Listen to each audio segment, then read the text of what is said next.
Hello po mga kaibigan, samahan niyo po ako sa aking adventure. Aking pong pakikipagsapalaran sa buhay. Samahan niyo po akong tuklasin ang mga bagay-bagay at mga nakatutuwang mga pangyayari. Let's go!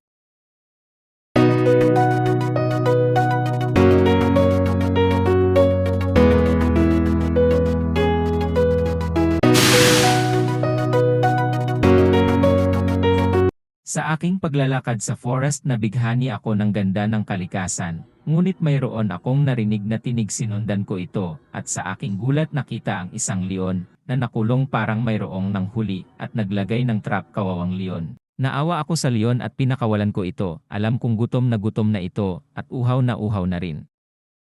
Umalis na nga ang leon at tumakbo. Tumakbo na rin ako papalayo sa pinangyarihan, kasi mayroong akong naririnig na nag-uusap-usap at may nagpapaputok pa ng baril at nagtago.